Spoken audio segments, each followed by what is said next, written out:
This is Caring for You from the Wapaka Senior Center. With Peggy Stray, Elder Benefits Specialist for Wapaka County. Okay. Okay, I'm Peggy Stray, and I'm the Elder Benefits Specialist for Wapaka County, which is part of a consortium, part of the Aging and Disability Resource Center, which is a consortium with Calumet and Outagamie. So it's Calumet, Outagamie, and Wapaka, also known as the COW district. Couldn't use the icon because it's something that needs to be agreed on and used by the state as a standard, but that's how we're often remembered, Calumet, Outagamie, Wapaka.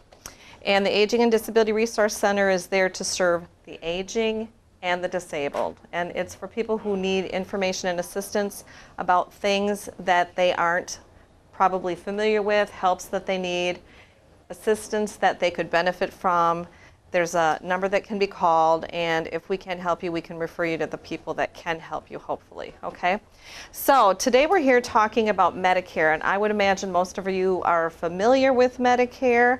If you have any questions as we go along, I'm going to go through this kind of quickly because we have quite a few slides, and I don't want to bore you with repetition. If there's something that trips your trigger, you can stop me and ask a question right then and there. It's okay. Maybe we'll get to it at a later time, but maybe we won't. So I'd rather that while it's on your memory bank, we, take advantage of answering those questions. Okay. So is everybody here familiar with Medicare? Okay. We're getting familiar. You're getting familiar with Medicare. So this is called Fitting the Pieces Together with Medicare, and it was put together by the Board on Aging and Long-Term Care. And in your blue folder that I gave you, there's a brochure from Medigap in that folder. Medigap is a very helpful resource if you have any questions about anything related to your Medicare health and drug plans. They are very helpful experts who have worked in that field, the field of insurance, the field of Medicare, but they are not employed by any specific company, so there's no buy-in. So it's a very neutral question resource for you. If you have a question, it's a very neutral-based resource for you. Okay. So there's a lot of parts to Medicare and a lot of things that are connected to it, and this is the puzzle board of all of those completed pieces. Initially, everybody starts with Medicare Part A and B. When you're 65, the first of the month in which you turn 65, you become eligible for Medicare. Unless you're disabled, then you become eligible for Medicare after you've received 24 months worth of Social Security disability payments. Now, if I'm talking too fast, you can tell me to slow down because I do have a tendency to do that. But Medicare Parts A and B are what are considered standalone. Can you see this okay? And or traditional Medicare. And the, as I just indicated, it starts during these periods. And also they've added, not only if you have kidney disease, which is called end-stage renal disease, but Lou Gehrig's disease, also known as ALS. Those are the things that will make you immediately eligible for Medicare beyond being disabled and turning 65. The other caveat is that when you turn 65, if your birthday is on the first day of the month, you get a bonus month. Your Medicare will start the month before. So the Medicare Part A is the hospital and inpatient piece of Medicare. It's premium free. It's something that you are automatically eligible, like I said, when you turn 65 or meet the Medicare eligibility requirements. You don't have to pay for that coverage, and it does help you when you're in the hospital. Skilled nursing facilities are also considered nursing homes, those types of things. The one thing that a person needs to know when they are in Medicare Part A is there is a benefit period deductible, and for this year it's $1,260. That's not an annual deductible. If you go into the hospital or one of these facilities that meets the Medicare requirements, you can be charged that deductible. And if you leave that facility or are discharged and end up there at a later date and time as a new patient, you will have to satisfy that deductible again. So it's not annual, it's benefit period. So you can have multiple Part A deductibles depending upon how often you're inpatient or discharged, that type of thing. There are some time limits to that, but just be aware of that. And then Medicare Part B is what most people think of when they think of health insurance as a whole. When you go to the doctor, when you think of your insurance in general, that's Medicare Part B.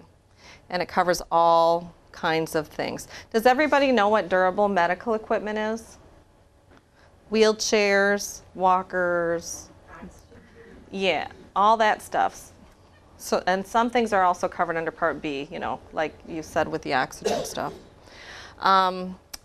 People will pay a premium for the Part B coverage, so if you're already on it, you know that you have usually, typically, this year, $104.90 per month coming out of your Social Security.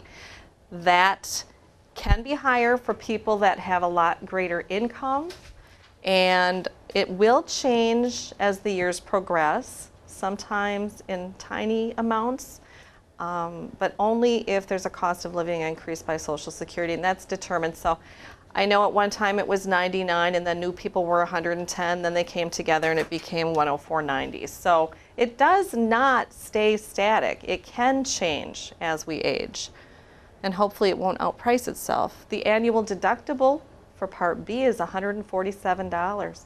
That's annual. That's not a benefit period. That's pretty reasonable.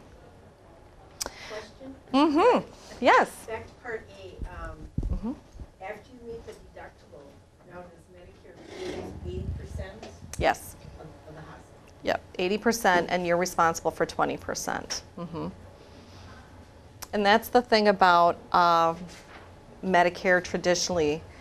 If you only have standalone traditional Part A and B Medicare, Medicare will pay 80%.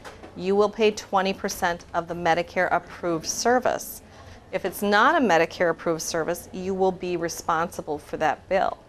Now, there is no maximum out of pocket that you can reach with traditional Medicare.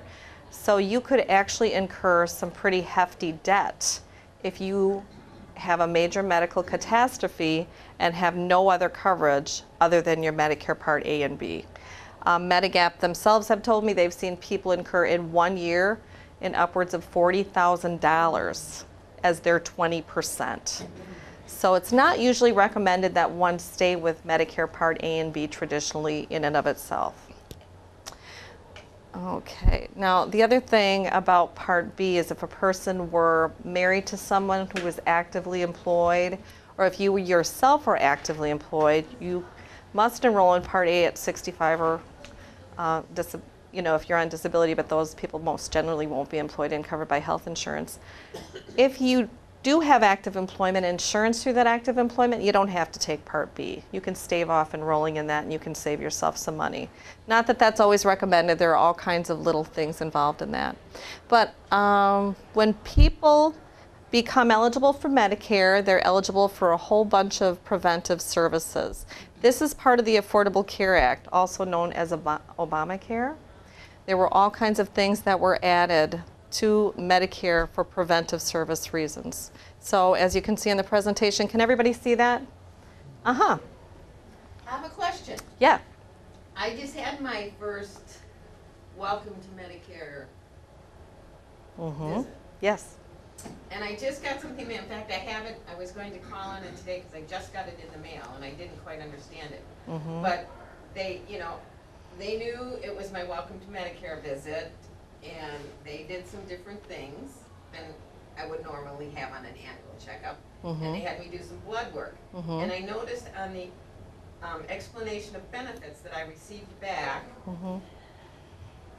from my Advantage Insurance Plan, if I'm using the right term, Right. showed that a couple of these blood tests that they did weren't covered by Medicare. So then does that mean the hospital will, or the clinic, whatever, will bill me for those? But no, first of all, if I was on a Welcome to Medicare visit, does that mean they did some tests that they shouldn't have done if it was a Welcome to Medicare visit? Well, what happens is if they suspect that they need to do more testing or maybe more blood work because they suspect something isn't reading properly, they might add something to that. Now in your case, it sounds like you just had this Welcome to Medicare visit. They did this. There was no strange anything, and those services were not covered, so I would have to take a look at that. But yeah, definitely those things that are completely part of your preventive service package should be 100% covered by Medicare. It's going to be like how they quoted that Yeah, yeah. The coding system could have not. Well, I'm thinking that maybe the hospital maybe did some standard tests that they normally do for non-Medicare people. And that was just part of the, and so they didn't really look and see that, oh, this is a Medicare visit, not a standard Right. visit. And Yeah. maybe they just did some of these tests just. Yeah. standard. Well, because you're there for the preventive services, you weren't expecting to have any out of pocket. I know that people will say, okay, I had a colonoscopy because now I can have one, and they found a polyp. Well, once they find a polyp and deal with the polyp, that takes it away from the preventive service avenue, and that can turn into a bill for you. So you have to be very careful about some of the things that they do when they discover things during the preventive visit. Now, your blood work doesn't sound like it was that at all, because nobody said you had an issue and we need to test for this. But when it's a polyp or something like that, they can go ahead and do those things, and you don't know that it's turning into a bill, that you're incurring some debt. But if it was improperly coded or was a service that you did not request, I would speak to them first, but you can speak to me too, and I can help you with that if it turns out that they still find you liable for that. The insurance people I should talk to, or the clinic? I would talk to the insurance people first, and because they're going to rely on whatever it was that the clinic, sent to them. But if it's not resolved, give me a call and I can talk to them about that. Okay? I have a question on the, I don't know if you covered it, but on the earlier slides about renal or and ALS. yes. If you on Medicare already and that develops, is that a better coverage that they cover for renal, or No.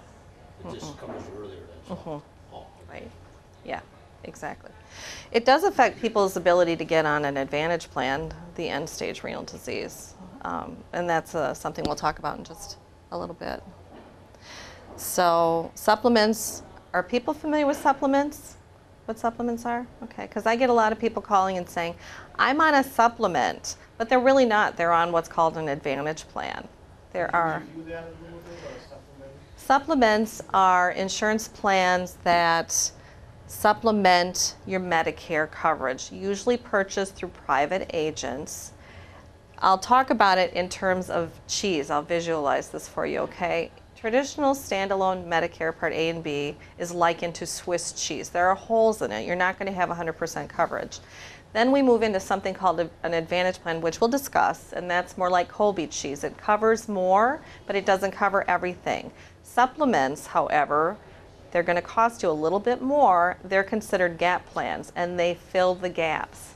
Generally, if you have a health issue, you have 6 months of what's called guaranteed issue after you start your Part B in which to sign into a supplement without question. After that period of time, if you develop a health issue and you want to switch to a supplement, you will probably have to pass health underwriting, and they can deny you. Unlike Obamacare, where you have the pre-existing health condition protection, that is not true for people on Medicare. That protection does not exist. So it's in those early years and that first 6 month stage that you generally, if you feel you need a supplement because you have some major health issues, that's when you want to get it. That's, of course, when it's most reasonable in cost. So what if you don't get it then? You always can apply for it at a certain point in time. If you feel like you really don't like the plan that you're in and you decide, I think I want to try to get a supplement, you could always apply for a supplement, and you will probably pass depending upon your health, or you may not. But in the beginning, yes, it's a guaranteed issue. So that's what's nice, especially people that are coming into Medicare and already have some major health issues. They can't be denied that coverage. You might be a very healthy individual for a long time and still want to apply for a supplement later, but supplement costs are going to rise as you age, and they're going to rise for those people that bought into them originally as well. They are guaranteed renewable. As I said, within 6 months of when you first start Medicare Part B, okay? Also, if you're married to someone who covers you through active insurance, or you have active insurance through employment, not a retiree plan, when that insurance ends, you have an additional 63 days in which to go on the Part B. Not the Part B, to go on the supplement if you've already gone on the Part B. So that's nice. which you think, why would I go on a Part B if I'm actively covered by my spouse's insurance? But there are reasons that you would, because even though you can sign up for it and you won't get a penalty, and there are penalties attached to things for late enrollment, there are only certain periods of time, sometimes when you can sign up, that you can activate that coverage. It's an unusual kind of mathematical calendar-like equation. So these are the things that are basically the basic benefits for supplements. And then Wisconsin is a very good state in which to purchase a supplement because they also require that additional services be added on to those basic benefits. So it's really nice. If you end up, like for instance, in a nursing home and you didn't meet the criteria for nursing home care under Medicare, because sometimes there are certain criteria that you have to meet before you go in, like being an observation versus inpatient in the hospital, 3 midnights, there's a whole bunch of stuff with that. Sometimes you're going to go into the nursing home and not know that you're not going to be Medicare covered. It's an unusual circumstance. But when you have a Wisconsin supplement, you're going to be covered for the first 30 days whether Medicare approved that stay or not. And that could be a big savings because what is it pretty much for a nursing home stay to day per day, the day? Ours at Crystal River, semi-private is $240. And private is $255, which we just did a whole, looked at as far as like our competitors and whatnot. So we're very on the lower spectrum of that. Yeah, on the lower spectrum. So think about that, and then you're there for like 30 days of, 30 days. It adds up quickly. Do you have to be in the hospital 3 days? Yes, admitted. Okay, right. Yeah. Okay. Yes, you have to be considered inpatient, not observation. A lot of people are under observation and they don't know that. They're trying to change that, obviously, but it can be pretty tricky. I've had people incur quite a bit of private debt because they've been in a nursing home, and they didn't realize, though, that their Wisconsin supplement covered those first 30 days. So just know that that's an option because that can save you about $7,500, at least for 1 month. If you're there for longer, yeah, you're probably going to have a larger bill, but it does help to know that. So Wisconsin's very generous that way. If I have people coming in from another state that have had this experience and purchased their supplement from another state, they may not have that same benefit. Can you give us some examples of names of them, or is it just, what is? I can't actually, not exact names of different companies, but really when you think of it, any kind of insurance that you purchase for supplemental coverage in the state of Wisconsin will automatically give you statutorily that extra coverage. Now keep in mind the basic benefits for supplemental coverage are the same for all plans. So if you're looking into supplemental coverage, do your homework because for that same basic benefit, you might find that with one plan it's this amount and with another plan it's that amount, but you're getting the same basic mandated coverage. What starts to change the cost of those plans is when you add optional riders. So for instance, we talked about the Part A deductible being $1,260 per benefit period. You can add riders to your plan that covers that so that you never have to pay that out of pocket, no matter how many times you incur that medical debt. You can also add riders to cover the $147 Part B deductible. It's kind of like homeowners insurance or any kind of insurance. What do you want to cover? Do you want Loctite coverage? Do you ever want to see a medical bill? Do you mind if you pay a certain amount for this service or that service? Keep in mind that you're going to pay more if you want that really Loctite gap coverage, okay? So there are co-pays, there are co-insurances charges.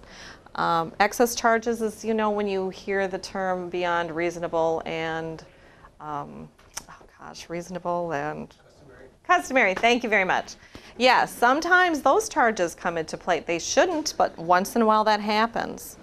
And some people like to travel, so you have to consider that you need to add coverage if you're a person that wants to leave the country because Medicare isn't automatically going to cover you as a whole if you do that. But you can call your plan, even if it's an Advantage plan or a supplement, and say, I'm going to go on a trip and I want coverage for this certain period of time, and you can get it for that specified period of time. So you can do that. Kind of like, with cell phones, I want to add travel because I'm leaving the state. Okay, and there are a whole bunch of different kinds of Medigap supplemental policies that a person can join. So keep that in mind. So the next piece is Advantage plans. Are people familiar with Advantage plans? Okay. Okay. So is that like Blue Cross Blue Shield? No, an Advantage plan is Network? actually A plus B equals C, right? Now we're in the C's. An Advantage plan is a C plan, also known as a replacement plan to the traditional A and B, also known as an advantageous plan, because even though it replaces A and B, it has to give you everything that A and B would have given you, but it's also including enhancements. And you can have zero premium plans, and you can buy plans that cost you something every month in a premium. They can be standalone health, or they can include drug as well. They're really an awesome opportunity for most people and very affordable. And the one nice thing about Advantage plans, because they do come from zero to more than $244 a month at this point. They do change every year, so you want to review your plan. I mean, they might not change that much, but they will change, so you always want to be on top of what your coverage is going to be for the following year. They offer maximum out-of-pockets, unlike traditional Medicare. So you will at one point with these plans, if you do incur debt, there will be a ceiling on that debt that you incur, which is nice. You know, it's not just a free-for-all. So they are administered by private insurance companies. So when you sign up for an Advantage plan, which you can do through me or an agent, you can even do online yourself if you want to, that plan is going to be administered by a private company. So like Jenny was saying, I don't know what company was that, Blue Cross Blue Shield? Network, yeah. Those are all companies that have agreed to partner with Medicare to administer their benefits, okay? Does the Advantage plans, do they have to do the Wisconsin mandated benefits? No. Supplements are mandated. Advantage plans are mandated to replace all of the benefits you would receive on traditional Medicare Part A and B. So it really is a good value, because it's not like you're going to get any less because you've gone to an Advantage plan. In fact, you're going to get more because you're going to get that maximum out of pocket. There are some really nice features to joining an Advantage plan. Yep, you can actually have the drug coverage. So is it better to have an Advantage plan instead of a supplement? Well, the supplement's your best level of coverage, but really what it is, it's about comparing the cost, what you're willing to spend. The one good thing about the Advantage plans is when you get to a certain age and the supplement outprices your ability to continue those plans because they become too expensive, you are fortunate enough that you can always join an Advantage plan. You don't have to join it because you have health issues. It can't be something they deny you coverage on. You can join it, but you are limited as to when you can join them. And there is something called an annual enrollment period that we're going to be discussing shortly. So it's really traditional, Advantage, then supplemental as far as coverage. If you're on an Advantage, can you go to a supplement plan? You can. You can. Yes, yes, yes. You can add things like vision and dental, but you have to do that directly with the company that you choose as your Advantage plan. Like Jenny was saying, Network, there's AARP United Healthcare, there's Humana, there are a whole bunch of different companies that administer Advantage plans. You have to speak to them directly if you want to add those other services on and determine if they're affordable for you. That's not something that's automatically generally attached to an Advantage plan unless it's initially offered. I have a dental plan that's not attached to my Advantage plan, but the dental plan I got is Travelers, and they had a premium on there, and they say after age 60, there's a rider of $225 a month, and I says, and that was for dental and vision, and I said, I have dental and vision already. So VA and everything, I got like 2 coverages, right? I don't need 3. So I wrote them, I said, I don't need that. I said, what comes with the plan? I said, it's a rider. It's not part of the plan, it's a rider that I have to pay extra for. So I wrote to the commissioner, and they wrote to the company, and the company sent me my refund. Good. I'm off the plan. Good. But So they took it off the plan for the rider. good, because you thankfully knew enough, you know, to advocate for yourself. But if that were to happen to someone and they didn't know, that's what I'm here to help you with as an advocate for you. So if you have those issues, I will do my best to help you navigate those things and correct those issues for you. One thing I want to mention about Advantage plans, I don't know if you noticed it on the previous screen. I gotta try. It says anyone can enroll unless you have end-stage renal disease. That's true. You can have Medicare if you have end-stage renal disease, but you cannot enroll in a Medicare Advantage plan if you have end-stage renal disease, because it's very expensive. These people are generally on dialysis. Now, if a person would get a kidney transplant, they can go on an Advantage plan. But if I have somebody calling me right now that is on traditional Medicare and they can't afford a supplement, they can't have an Advantage plan either. So it is kind of a tricky thing. So they do have premiums, there are co-pays, balance billing, kind of one of those accounting things. One of the things that I want people to be most aware of is, okay, when you're first eligible for Medicare, you get 7 months, and you all know that, in order to enroll in Medicare, sign up for Medicare. 3 months before, the month of, and 3 months after your birthday, okay? That's when you sign up. Medicare Part A is automatic, but this is mostly dealing with Part B. If you don't sign up for Part B initially when you're supposed to, you're not going to have the ability to do it again until January 1st of the next year, and it's from January 1st to March 31st, and then that won't start until July 1st. So you have to be very careful about that. If you are disabled, there are special enrollment periods that correspond with turning age 65. So if somebody's disabled and 60 and they're already on Medicare because of their disability, they can have a new initial enrollment period when they turn 65 and are considered a retiree. So they do get that extra advantage. People that are under age 65 and disabled will pay a whole lot more for a supplement. So most of them, if they can afford to wait, should probably wait, if they can, till age 65 when that new initial enrollment period opens up. Then they can buy a supplement and the insurance company won't charge them more because they won't see them as being under age 65, which red flags them to the fact that this person has health issues. So keep that in mind.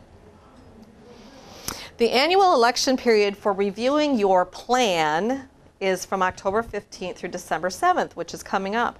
They don't unveil the plans to us until the very end of September, early October. So I don't know what the 2016 plans are yet.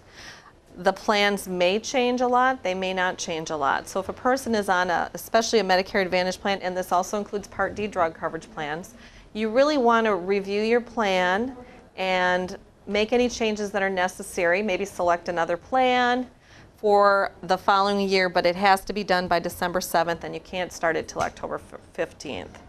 There are people that don't review their plans. You know, you get a lot of mail, and a lot of it's junk mail. You see a lot of commercials, right? And you think, what is this? If you get mail from your plan, make sure you read it, because that mail is probably telling you these are the things that are going to change for next year, and you need to be aware of it. I know last year the AARP United Healthcare Medicare Advantage plan was a zero premium plan. This year it was $29 a month. People didn't know that, so when January arrived, they started getting billed $29 a month. It was too late to make a change. They had to pay that or risk losing that coverage. So be very aware that those kinds of changes can exist. So that's why it's very important to review your plans. Can they change though during that time? They didn't know about the plan premium. Could they? Not if it's after not if it's after December 7th, they can't. Unless they meet what's called a special enrollment period. There are certain things that determine whether you do meet a special enrollment period, and that gives you the opportunity then to join another plan. Usually you're low income, or you end up in a nursing home. You can change plan if you end up in a nursing home. There are just certain things that allow you to change plans. If you move to another region, because the plan that you select is based on your zip code area, where you live. So that's why it's important to speak to somebody in your area about this plan. That $29 that was added for the Medicare Advantage, was that across the board or just to some people? No, that was everybody that was on that plan. Everybody that was on that plan. Throughout the state? Yes, yes. Anybody that was on that plan that was offered, well, in our region. I can't speak for beyond my region, but $29 a month is what it came to. Now, people that are low income can qualify for Medicare savings programs if they're under a certain income and asset level. And those people that qualify for those programs can have that premium paid for by the state. Actually, their Part B premium is paid for by the state. And they won't have a premium with that Medicare Advantage coverage. And they won't have certain co-pays and co-insurances. And their drugs will be cheaper. So there's a whole lot involved. So if you know somebody that's not having to pay that, there may be a reason why they're not having to pay that. If you enroll through December 7th and it comes to be January and you think, I don't really like this plan, I'm not going to keep this plan. You only have from January 1st through February 14th to disenroll from that plan. You can say, I don't want it, but you cannot pick another one. You go back to traditional Medicare A and B, and you will have that then for the remainder of the year unless you meet some kind of qualifying condition, like a special enrollment period. And that's what these special election periods talk about. If you move out of the area, if you lose prior group health coverage.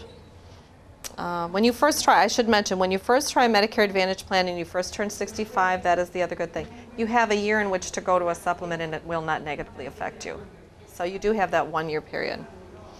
And we don't have any 5-star plans in our area, but Medicare does rate plans on a star system. And I think our highest star rated plan is 4.5 stars.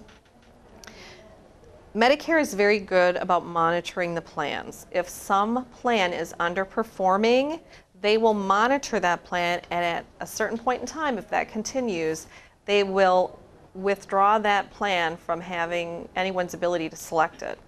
A couple years ago, there was a specific drug plan that people were very happy with. There was another drug plan that people were very unhappy with. So they stopped people's enrollment in this other plan, and people that were on it, they did what's called mapping. They mapped them into this other plan that they said was so successful and everybody liked.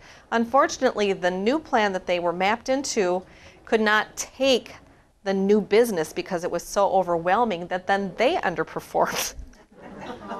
Yeah.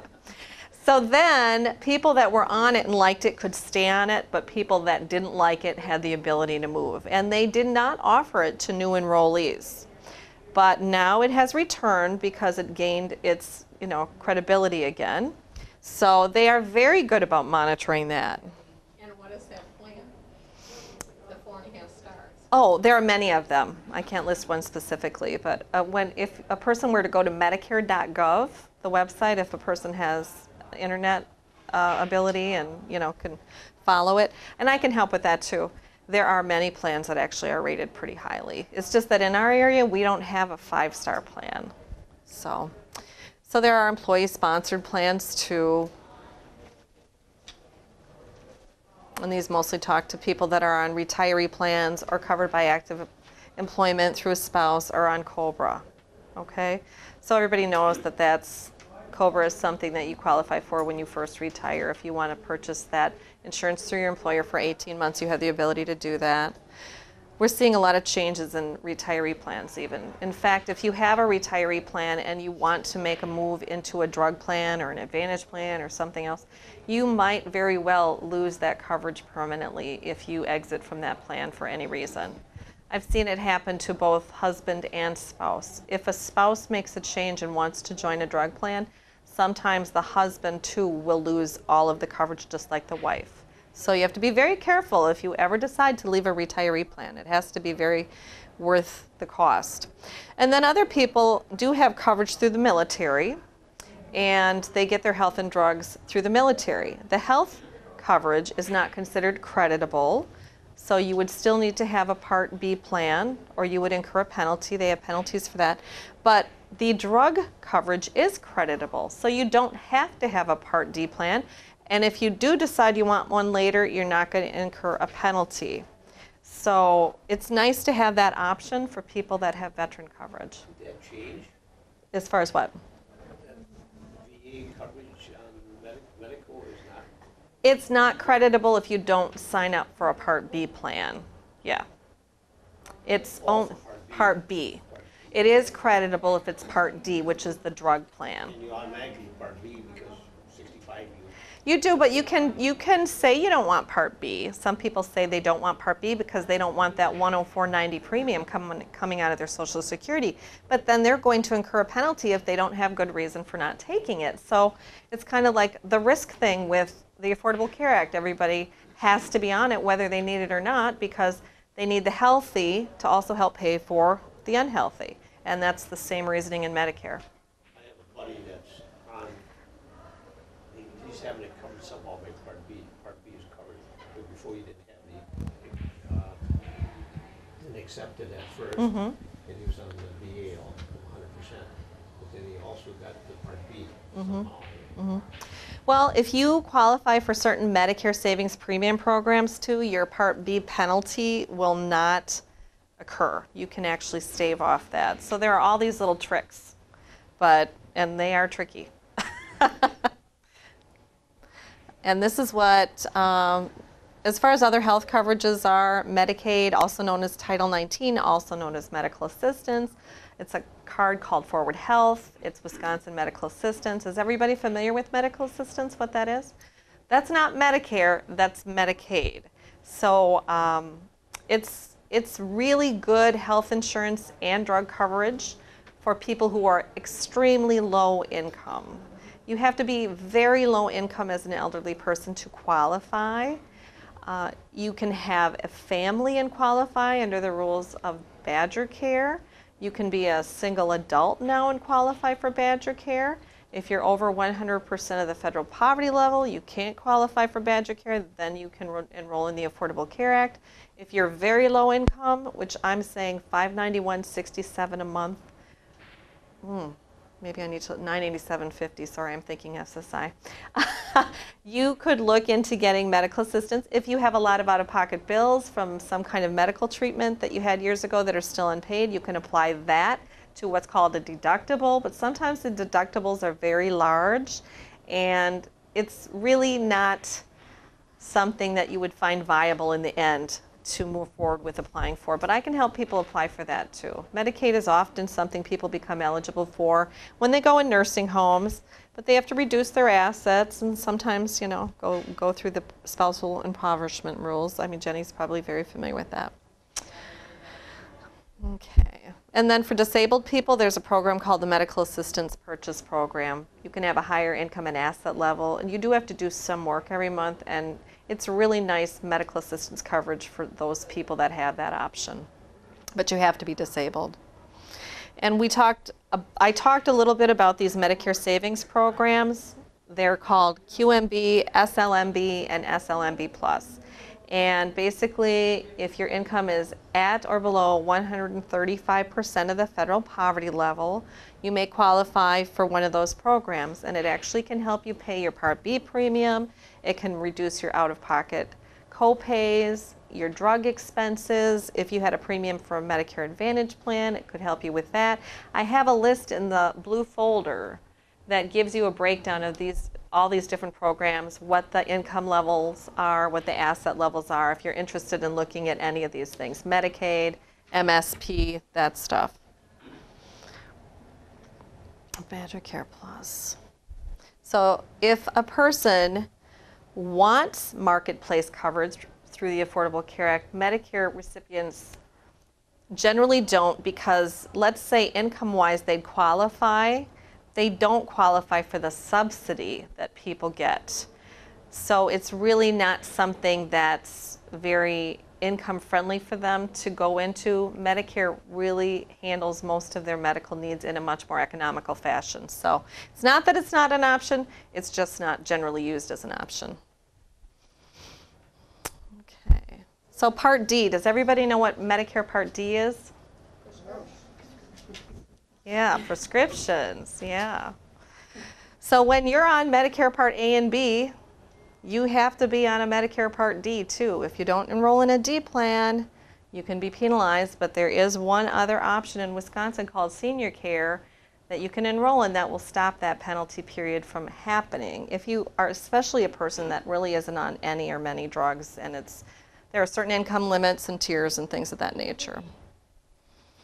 So the Medicare Part D enrollment period is also during the initial enrollment period when you're first Medicare eligible, and it's exactly like the Advantage Plan enrollment period, the one I talked about between October 15th and December 7th.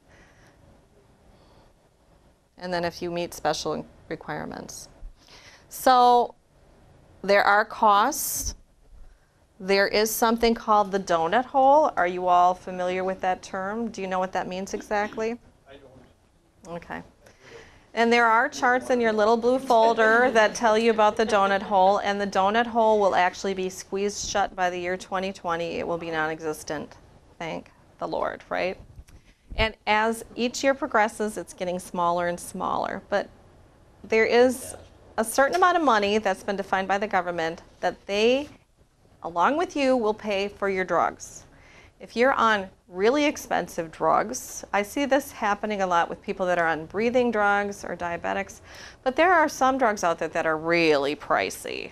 I know that there's a heart medication that's $800 a month.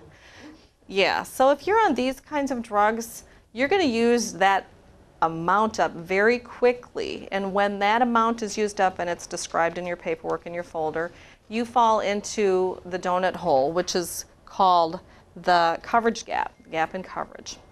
And while you're in that donut hole, you're going to get a discount on your drugs, but you're still going to pay more for your drugs than you did when you were initially covered. So it can be really pricey. And you have to spend, again, a certain amount of money before you climb out of the donut hole. And once you climb out of that donut hole, you're eligible for something called catastrophic coverage, where your drugs are then really reasonable. But it costs a lot of money to fall into and climb out of the donut hole. So you have to be prepared, if you're a person that has some major medical drug needs, to be aware that that, exists. And also in the state of Wisconsin, what's nice is we have senior care. I mentioned it just a little while ago. For $30 a year per person, you must be a Wisconsin resident, you must be over age 65, you can be on senior care. There's no requirement as far as how long you have to live in Wisconsin. It's not really strict that way. Your assets aren't counted. You can have millions and billions of dollars. It doesn't matter. It's strictly income-based.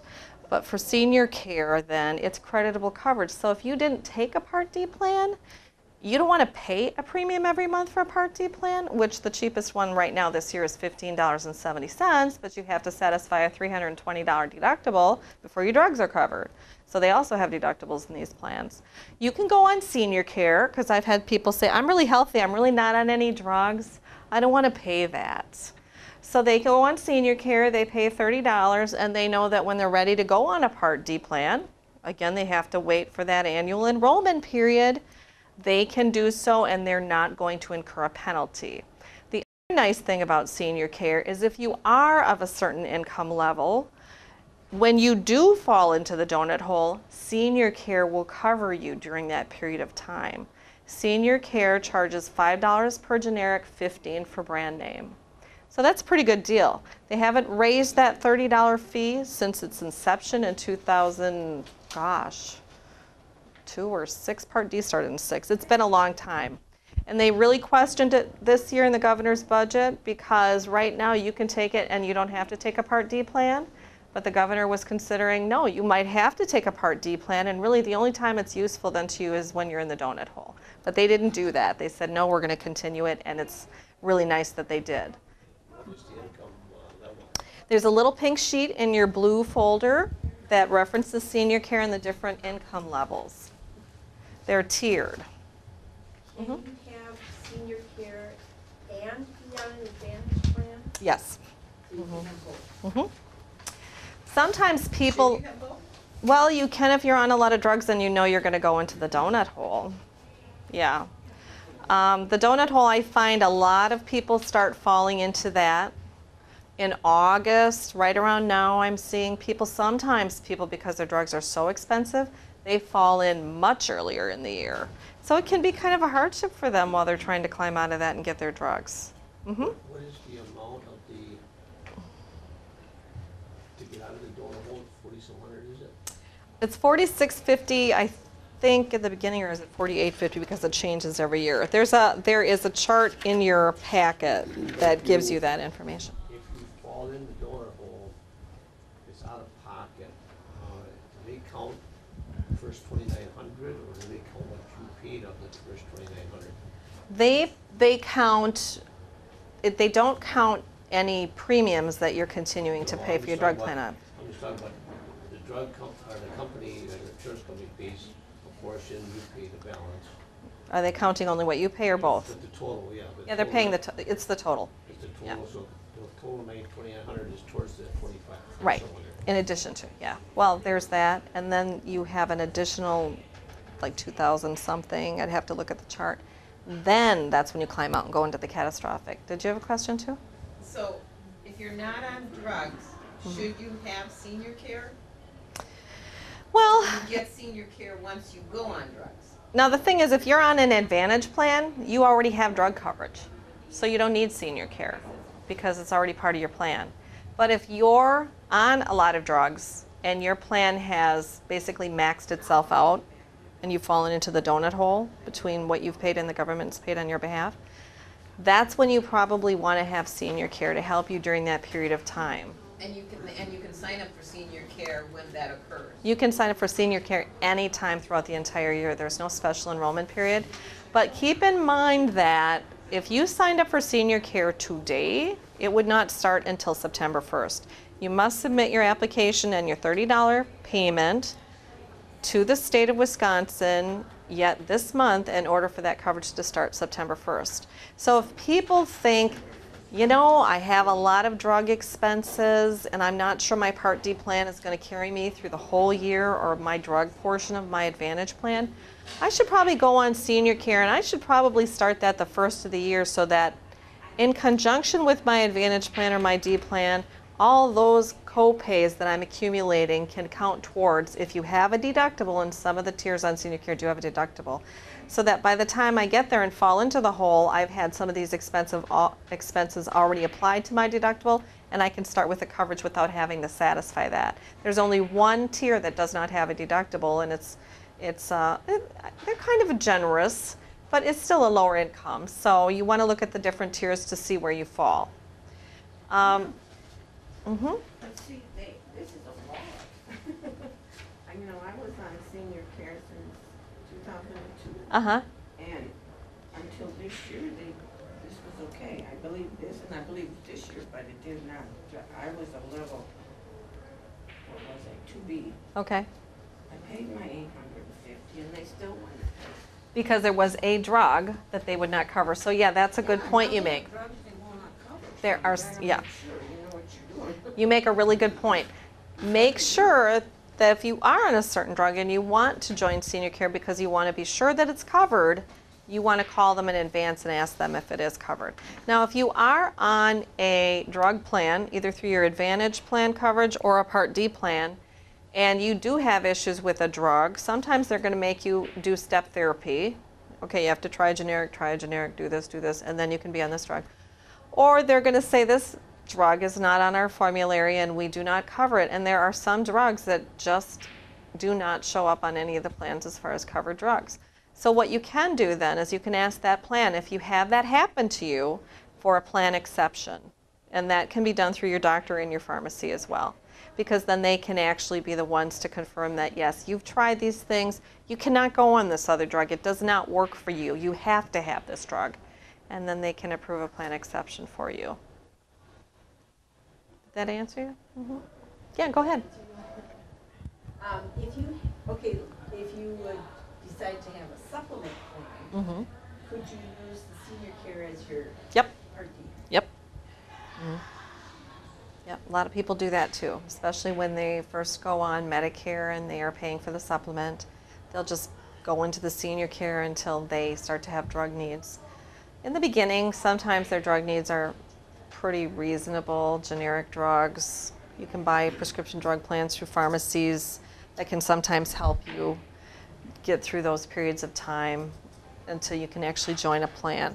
This is the information that's actually in your packet. It talks about the roller coaster of Medicare, starting here, moving down, and then coming back up, and this is also in your packet. So these two things really explain in much better detail how that works. And it is a confusing thing. And I'm so happy in 2020 we won't have it anymore. Because I don't know if I should spell donut D-O-N-U-T or D-O-U-G-H-N-U-T. Okay. So, and there is extra help for people with Part D, and that's again those low-income programs.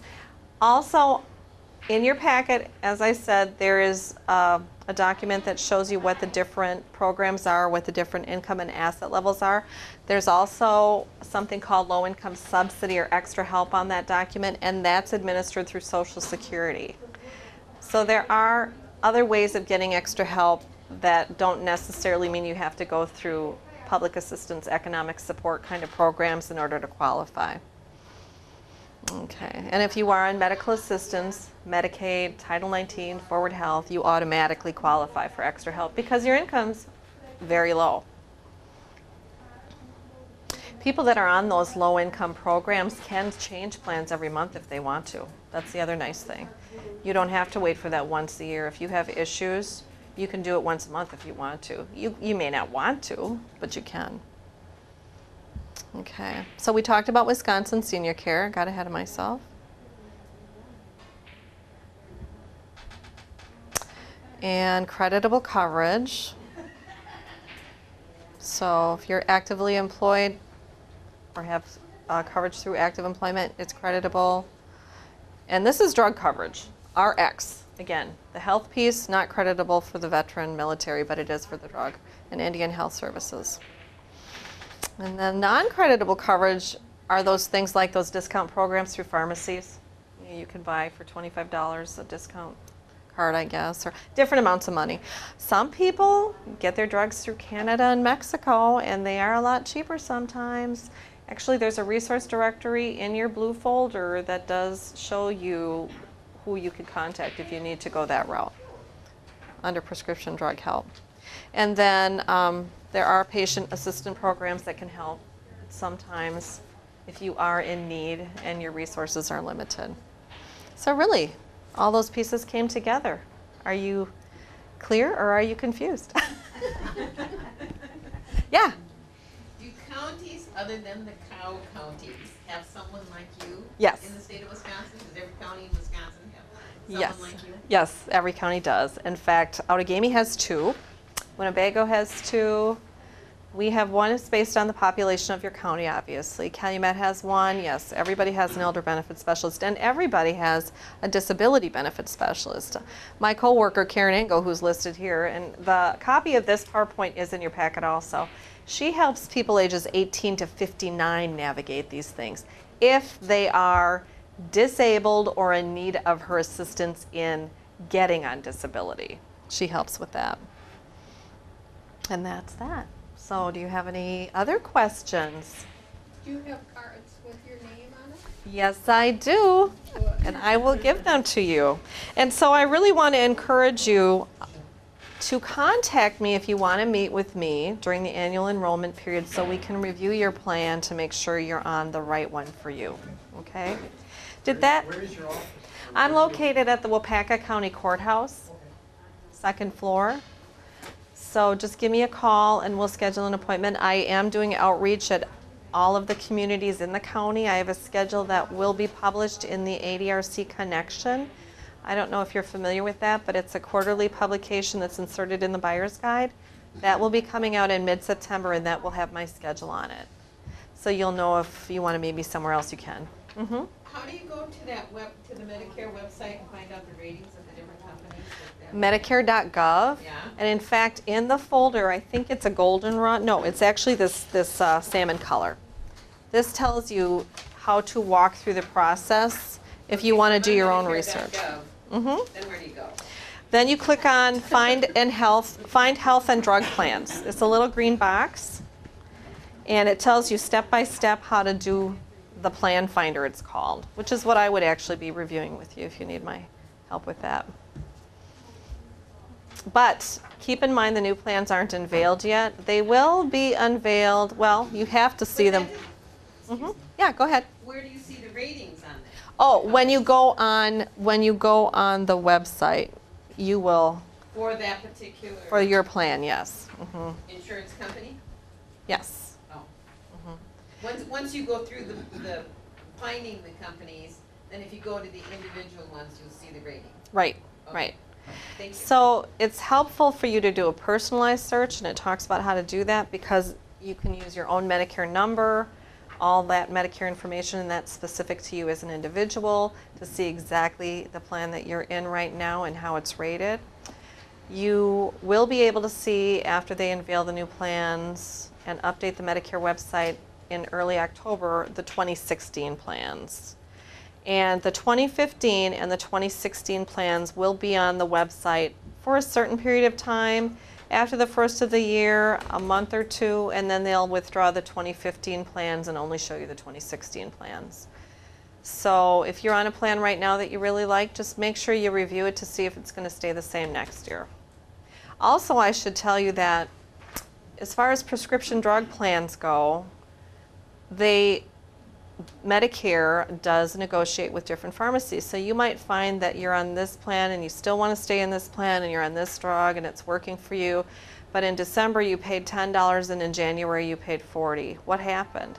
What happened is you may have to switch to a different pharmacy because your plan may have negotiated with a different pharmacy who is now considered a preferred pharmacy for that plan. So always keep in mind that you may have to switch to another pharmacy if you like your plan and you want that coverage to be cheaper. You can go to any pharmacy you want, you just might pay a little more, so it's up to you. Okay? On this roller coaster, you said the 2,900 is totally towards the part of the toilet bowl. Well, really, it's not. You mean on the green sheet? On the green sheet, yeah. You mean that it would be totally out of pocket? You gotta get you gotta get up to, like, say, $4,700 Right. pocket. Yeah, that's what I mean. Yeah. So what you pay out of the 2,900 is only the part that's out of pocket towards the 4,700. Well, really what you should be paying, I know it looks like it's $2,960 that you're paying during the coverage. You're paying a portion of that $2,960. Right. A small portion, probably $500-600 of it. Yeah. Okay, so that $500-600 plus the difference to make $4,700 before you get out of the donut hole. Because it has to come to $6,680 between you and the plan. Right. Yeah. Right, so it's. Sorry. It's really not counted, so it's just out of pocket. Well, not. Mainly.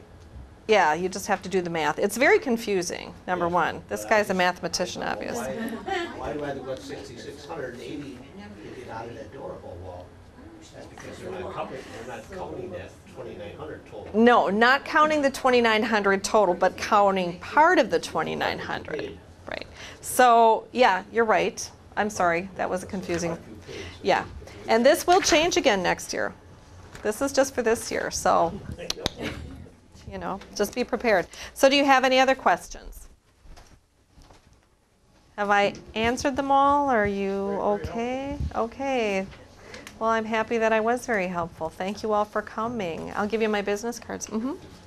Okay, I'm retired, my former employer has certain plans for me, and I can choose within one of those plans, so I don't really have to worry about any of this stuff, right? No.